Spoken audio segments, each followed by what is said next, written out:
My name is Jack. I was 19, and it was April 7, 1944, my first combat mission. I climbed into the B-17 flying fortress, but it felt more like a thin metal can than a fortress. The air inside was thick with oil, gasoline, and fear. As the waist gunner, I felt exposed, my heart pounding. The other men looked young, but their eyes were old. We were boys in a man's war, crammed together with wires, ammo, and nerves. I checked my .50 caliber gun, hands shaking. Training felt distant. This was real. The engines roared to life, shaking the plane and drowning out thought. We communicated with hand signals as we taxied to the runway. I took one last look at England's green fields. The ground fell away, and we climbed into the cold, gray sky. The mission had begun. There was no turning back. As we climbed higher into the sky, the temperature outside plummeted with every 1,000 feet we gained. The world below faded away, replaced by a biting chill that seeped through every seam of the aircraft. The B-17 wasn't heated or pressurized, just a freezing metal tube hurtling through the upper atmosphere. We wore layers of wool and leather, but it never seemed enough. At 25,000 feet, it was -40 outside. The cold was so intense, it felt like it could cut right through you. My breath turned to ice, freezing instantly on my mask and goggles. Every exhale left a layer of frost behind. Even with thick gloves, my fingers went numb. Frost coated every surface, controls, windows, even our uniforms. The cold drained us before we saw the enemy. We huddled together, trying to share what little warmth we could. The engine's roar was deafening, a constant thunder that rattled our bones and made our ears ring. Each man was isolated in his own bubble of noise. Conversation was impossible without the intercom, and even then it was mostly static and garbled words. We relied on hand signals and brief, shouted instructions. The plane shook constantly, vibrating from turbulence and the engine's relentless power, making every task harder and more dangerous. We fought the machine as much as the enemy, wrestling with frozen controls and stubborn equipment. Oxygen was our lifeline. At these heights, without it, we'd pass out in minutes, sometimes less. I checked my mask's flow indicator obsessively, terrified of a blockage or leak. Every breath was precious.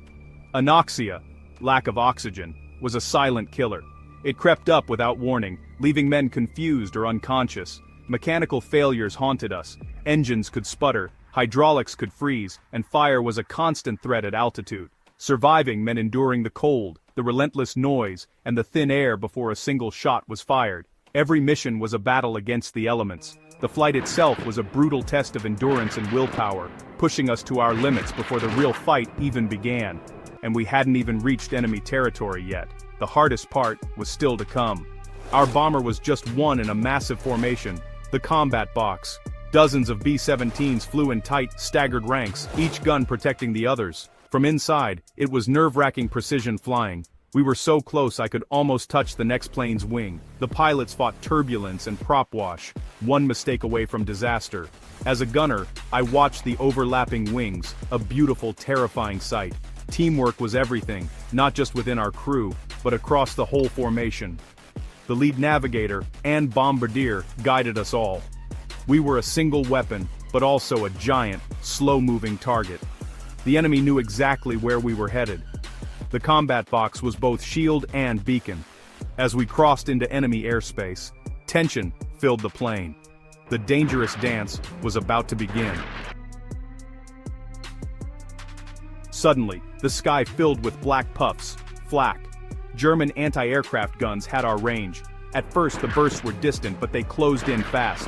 Each explosion rocked the plane, shrapnel hammering the fuselage. We flew straight into a wall of fire, no dodging, just enduring. The noise was horrific, metal pinging and thumping all around. I hunched behind my gun, feeling helpless. A shell burst near our wing. A flash, a jolt, a new hole in the metal. The intercom crackled. "You guys okay back there?" We were shaken, but alive. Flak was random, impersonal. You couldn't fight back. I saw a bomber beside us take a direct hit, gone in an instant. 10 men lost, just like that. The sight filled me with cold fear. We were in a corridor of hell, and the only way out was forward. The mission was survival, second by second. We kept flying. Just as the flak eased, a new terror appeared. Enemy fighters, "Fighters, 12 o'clock high," came the call. German Messerschmitts and Focke-Wulfs dove at us, guns blazing. This was personal. Pilots aiming to kill us. They attacked head-on, a deadly game of chicken. I swung my gun, heart pounding, and fired as they closed in. Tracer rounds crisscrossed the sky, a storm of lead. The German fighter flashed past, so close I saw the pilot's face. Then he was gone, looping for another attack. The engagement lasted seconds, but felt endless. My hands shook as they came again and again. The sky became a swirling dogfight. I saw another B-17 hit, engine flaming, falling behind. Fighters swarmed it, finishing it off. 10 more men lost. We had to keep fighting. Finally, we dropped our bombs and turned for home. But the danger wasn't over. Our formation was ragged, gaps where planes had been lost. German fighters circled, hunting stragglers. Our plane was damaged, holes everywhere, one engine sputtering. The pilots fought the controls, sweat freezing on their faces.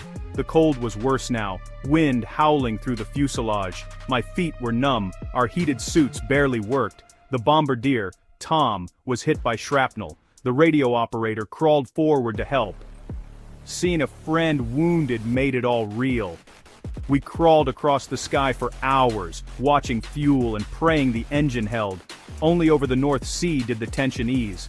The fighters were gone, but the ocean below was unforgiving. We weren't safe yet, but we were heading home. Survival was still uncertain.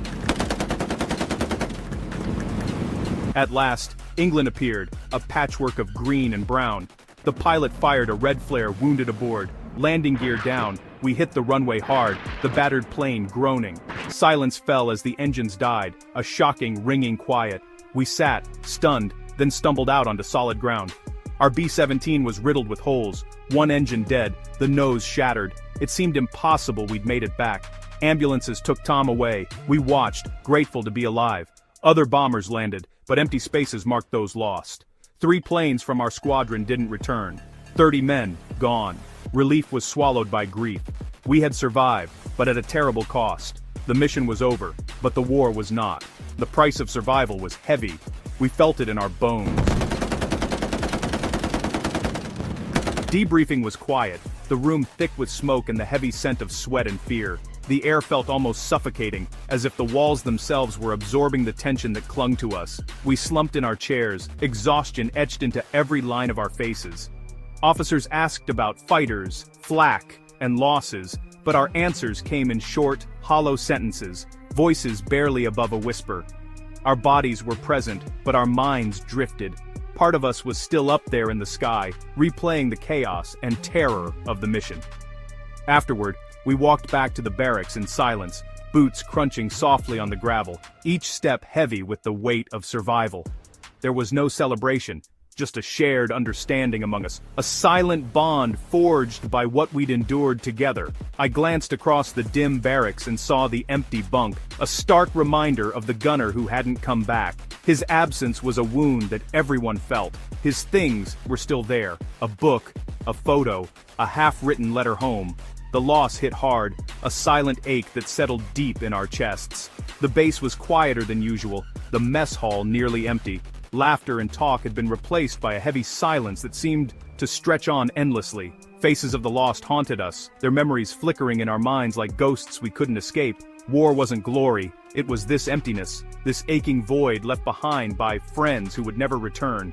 That night, I lay awake, staring at the ceiling, replaying the mission in my mind over and over, unable to find rest. Flak, cannon fire, bombers spiraling down, those images burned behind my eyes, refusing to fade.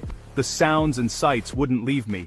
Every flash, every scream, every desperate radio call echoed in my thoughts. The mission was over, but it was burned into memory, a scar that would never truly heal.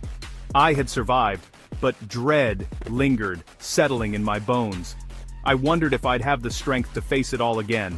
Tomorrow, we'd have to do it all again. The cycle of fear, loss, and survival would begin anew with the dawn. The morning after, the world outside went on as if nothing happened. The sun rose over the fields, birds sang, and the distant hum of daily life returned, indifferent to the losses we'd endured just hours before. But for us, everything had changed. The faces around us were fewer, the silence heavier, and the air seemed thick with memories of those who didn't return. We carried the weight of the mission and the ghosts of lost friends. Each empty bunk, each missing laugh, was a reminder of the price we paid. Empty chairs at breakfast reminded us of the cost. The absence was louder than any words, echoing through the mess hall as we tried to eat, tried to carry on. Yet, when the next mission was called, we suited up and walked to the plains. Our hands trembled as we buckled our gear, but we moved forward, driven by something deeper than fear. People ask, how did we do it, day after day? How did we find the strength to face the unknown, knowing what it might cost? It wasn't lack of fear. We were all afraid. Fear was our constant companion, sitting beside us in the cockpit, whispering doubts in the darkness before dawn. Courage came from the man beside you, from trust in your crew. We leaned on each other, found strength in shared glances and quiet words, knowing we were never truly alone. You flew for them, fought for them. Every mission was a promise kept, to protect, to return, to honor those who couldn't. Duty and purpose gave us strength. The mission was bigger than any one of us, and that knowledge pushed us onward. We believed our sacrifice mattered. Letters home were filled with hope and reassurance, even when we felt none ourselves. That belief was a fragile shield, but it was enough. It kept us moving, kept us together, even when fear threatened to break us apart. Imagine yourself there, 19, cold, scared, but your crew is waiting. The engines roar to life, and you know you can't let them down. Would you find your courage in friendship, duty, or some hidden strength you never knew you had? In those moments, we discovered what we were truly made of. Every airman answered that question with action every time he flew into the fire. In the end, courage wasn't the absence of fear. It was flying anyway, for the sake of those who mattered most.